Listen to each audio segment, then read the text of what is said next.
Ganito ang Pilipinas. Okay lang sana na ganito ang kanilang kalagayan. Kung walang pera ang ating gobyerno. Sinasabing nawawalang pera ang gobyerno, pero ganyan ang kalagayan ng mga pasyente, ano? May pasyente kayo? Sinong pasyente nyo? Hindi na kayo naliligo? Saan kayo naglalaba? Sente mo, ate.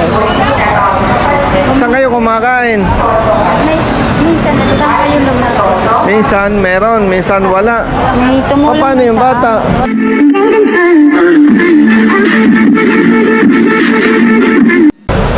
Ilang araw na kayo dyan? Magdadalawang buwan na, sir. Kami lang yung pinakamatagal dito na hindi pa na-operahan si Dalawang mama. buwan? Opo. Ay, kulang pa po kasi, sir. Ay, ano. Na paano ba? Na paano ang nanay mo? Nanay mo? Opo. Na-slide po sa Na paano ka? Na-operahan na po yan dito last year. Na-infection. Sige na, sige na.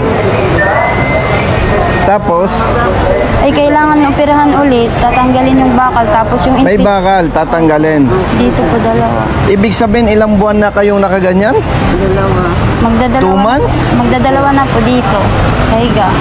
Hindi kami ina-admit, hindi ma-operahan si mama pag Bakit yung daw? kulang namin na 45. Magkano yung kwentada na dapat bayaran kung ma-opera siya? Ano, 300,000 po yung lahat-lahat na. 300,000. Opo, bali yung kulang po, naayos ko na yung iba, bali yung kulang po is 45,000 na lang po. Sinong kausap mo sa loob? Yung doktor po ni mama, si Doc Victoria po, ay ayaw si mama operahan. Alam niya na ang kulang 45,000. Bali, 95 yun. Ngayon, nalakad ko sa DSWD, dinagdagan kami ng 50,000. Eh, ngayon, kulang na lang namin 45,000. Para ma-operahan. 2 buwan na kayo dyan. Opo. Kami lang, sir, pinakamatagal dito. Kayong Nahirapan. pinamatal. Saan kayo na nangungubeta? Wala. Diyan, sa CR ng lahat. Eh, ayaw na Paano nga. siya nalakad? Ay, wheelchair po. Humiram lang po kami dyan sa luko. Paano po nakakalakad naman? Eh, sir, nahirapan na si mama, namamaga yun sa loob, ganyan na infection. Wala kami iba mahihiyan, sir, na tulong eh. Kasi yung ano ni mama, walang CPR daw, walang food, kaya hindi kami makahingi ng tulong. Meron na siyang GL. Ang bill, ang kwentada, 300,000. Ang kulang na lang, 45,000 para ma-opera. Ang gusto, buo. Opo, kasi hindi sa loob, sir, eh, na kaya nahirapan kami. Sa Pacific po, babayaran. Yung, Sa Pacific, halika kapatid. Halika. Grabe, oh. Parang ang sarap mag-senador, ano? Para ipaayos to, ano? Ganito ang Pilipinas. No? Okay lang sana na ganito ang kanilang kalagayan. Kung walang pera ang ating gobyerno. Eh, ang daming sinasabing nawawalang pera ang gobyerno. Pero ganyan ang kalagayan ng mga pasyente, ano? May pasyente kayo? Sinong pasyente nyo? Ha? Na paano? Salamat. Ha? Hindi, yung pasyente nyo. Na paano? Na? Nahulog? Taga saan kayo? Ha? Sibuyan Island? Anak mo? Saan kayo nangungubeta? Diyan kayo natulog? Ilang araw na kayo dito? Grabe naman. Hindi na kayo naliligo? Saan kayo naglalaba? sente mo, ate. Saan kayo kumakain? Minsan, saan kayo lumago? Minsan meron, minsan wala. May tumulong Paano yung sa- bata? Wala siya, ano. Wala pa. Kaya wala makalakad sa pamilya. Nakakapayak naman ang kalagayan ng mga kababayan natin. Sakali ko mamaya, ang Andyan po si Saan bang entrance? Dr. San Pedro po. Halika, brother. Apo, diretso na po tayo. Kasi si Halika. Director po nasa, magpa-opera pala, wala po dyan. Doktor, nagpapa-opera. Ako si Director. Si Dr. San Grabe Pedro. naman, oh. May git ng 2 months. Yung Oo. pasyente po. Oo, 300,000 ang estimated cost ng kailangan. Nakapangalap na ng GL na 255. Ito na gawin niya. Ba't tayo pang operahan? Hindi ko pumasasa. Hindi mo masasagot yun. Kaya nga...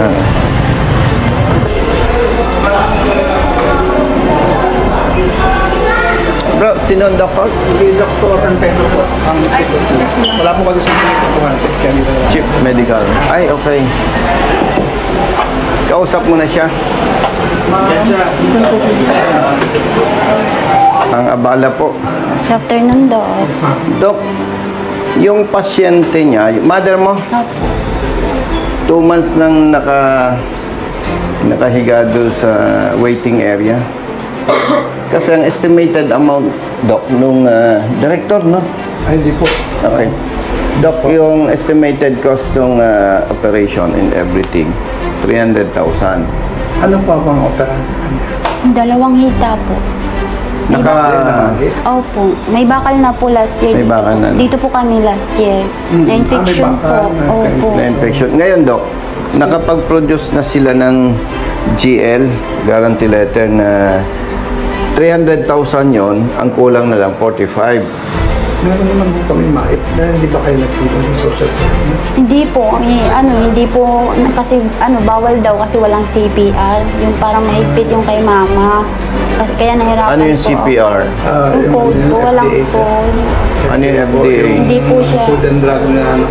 Bawal kasi ang gobyerno bumili ng bakal pag walang...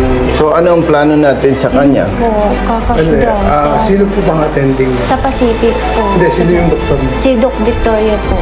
Victoria.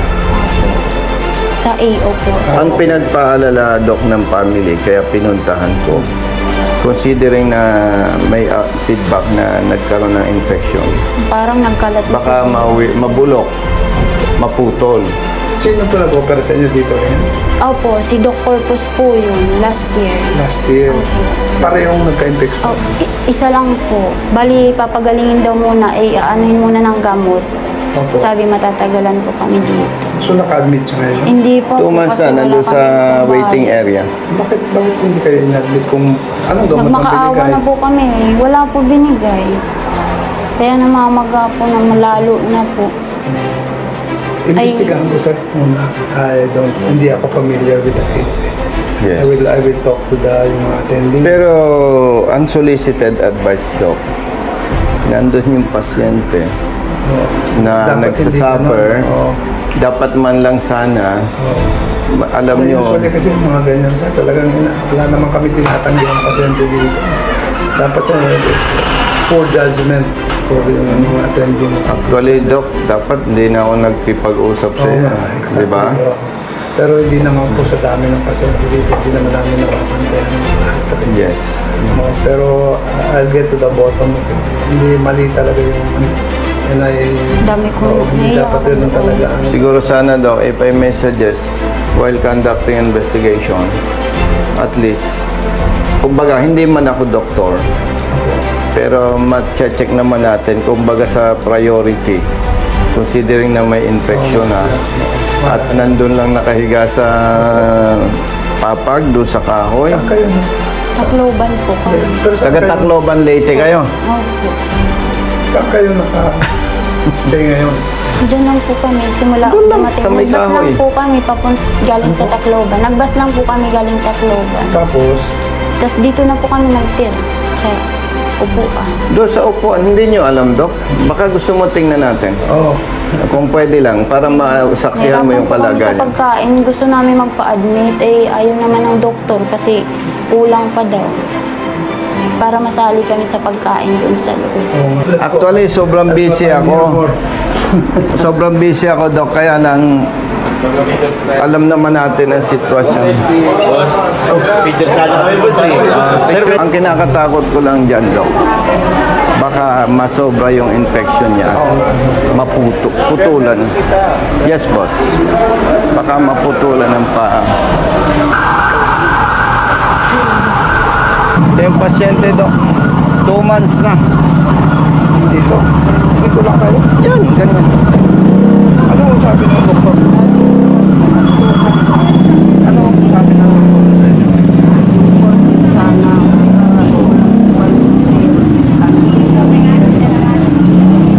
I'll guarantee that. Ate, taga saan ka? Tacloban, Leyte. Ay ganito, no? Gusto ko lang alam ni Doc, no? Yung 45,000 para sa akin bilang congressman, maliit lang yon. Ang problema lang, yung pondo ko para sa medical assistant, pinutol. Wala akong pondo. Kaya itong problemang ito, ilalapit ko sa mga kaibigan ko. Sir, may other sources of funding naman po kami. Yun, salamat. Ayusin na lang para hindi na kayo Salamat. Kasi ang kinakatakot ko dito, Dok, baka masobrahan yung infection at putulin. Kawawa naman. Paano natin ngayon para ma-evaluate natin ang mabuti? Kailangan i-admit na ay hindi po. Hindi, kaya binanggit ko nga kay Doc na dapat mabigyan agad ng atensyon kasi kung mapabayaan yan, ay masakit, di ba? Masakit naman kung puputulin. Bata pa. Oh. Dok, ito, taga Sibuyan, Romblon. Yan mo, may batang maliit.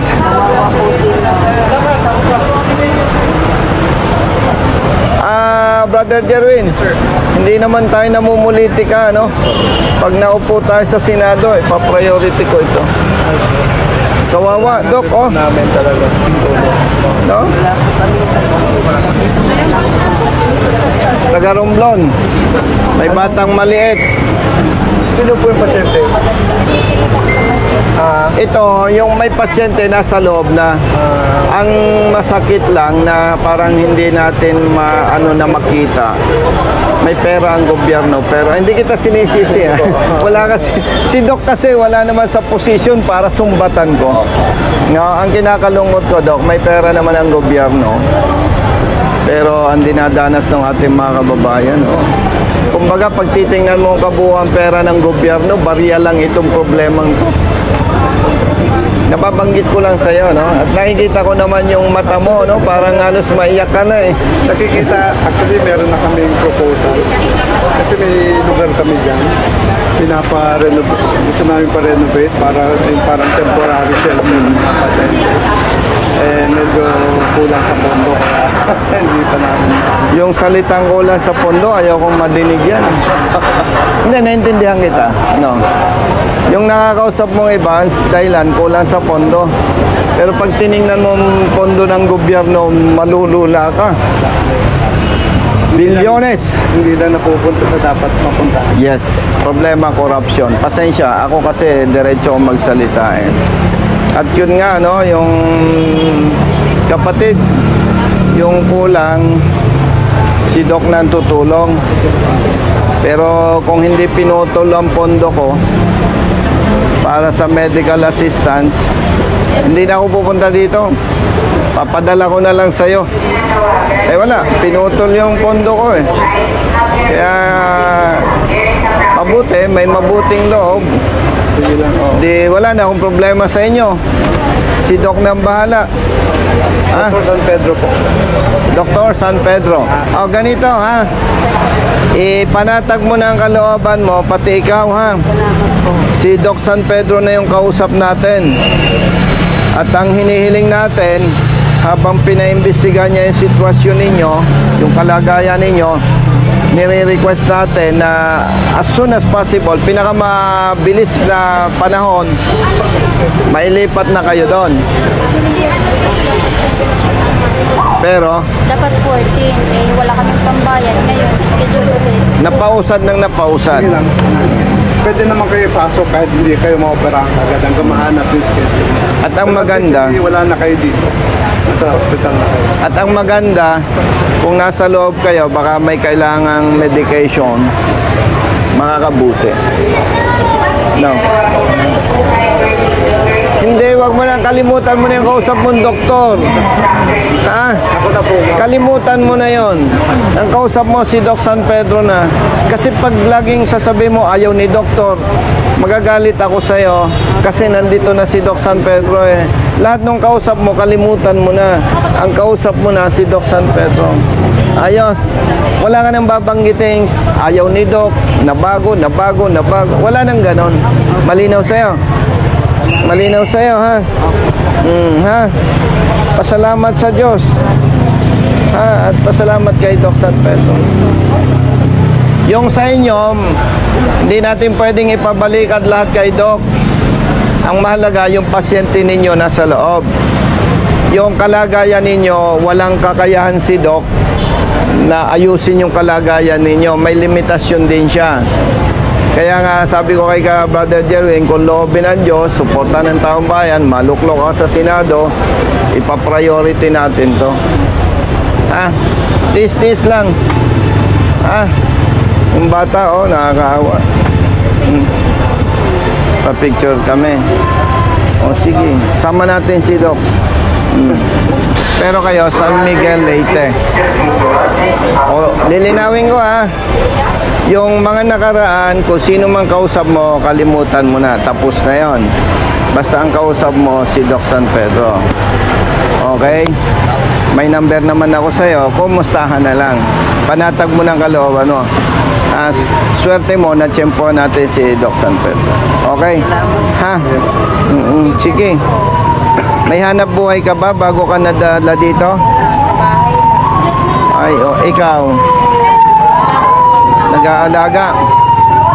Sige. Bibigyan lang sa akin pagkain. May nagbibigay.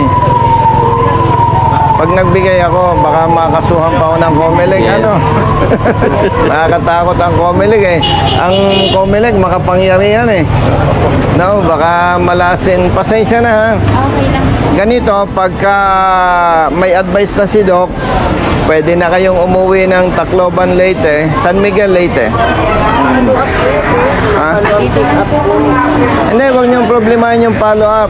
Pag sinabi ni Doc, pwede na kayong umuwi, tawag kayo sa office ko, problema ko na kung paano kayo ipapahatid sa Leyte. No? Ha? Okay na.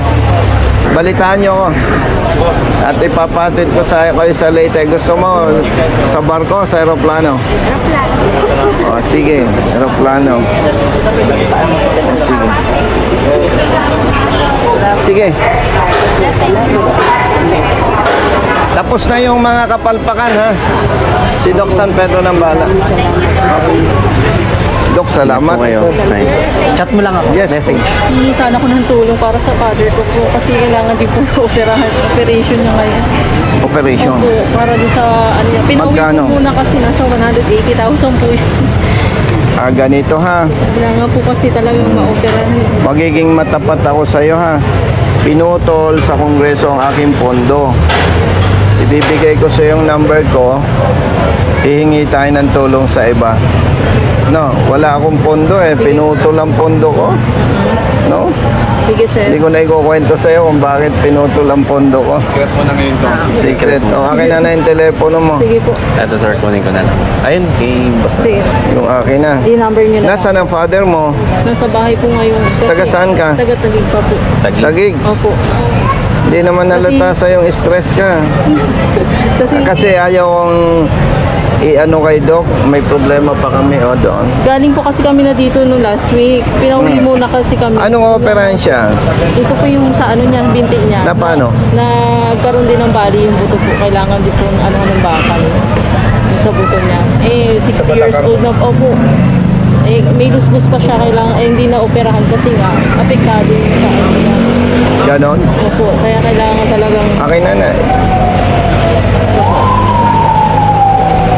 Brother Jerwin, picturean mo at manghihingi tayo ng ibang Yes, sir. suporta sa ibang sir. mga kaibigan. Kailangan po kasi siya maoperahan na. Hindi, basta usapang opera, mas maaga, mas maganda. Ano, Doc? Si Doc San Pedro. Director niyo po. Yan. I-text mo ako, ha? Okay po, sige po. Save ko na lang po. I-text mo ako, hingi tayo ng tulong sa ibang congressman, ha? Yung hindi na putol ang pondo, ha? Sige sir. Kung hindi na putol ang pondo ko, bukas okay na yan. Ingat po kayo. Kasi, ano po, ha? I-update ko po kayo. Tumatanggap ako ng tawag 24/7. Just in case. I have your number, sir. Yes, sir. I'll update you. Thank you po. Thank you, Doc. Salamat po. Nabawasan ako ng problema.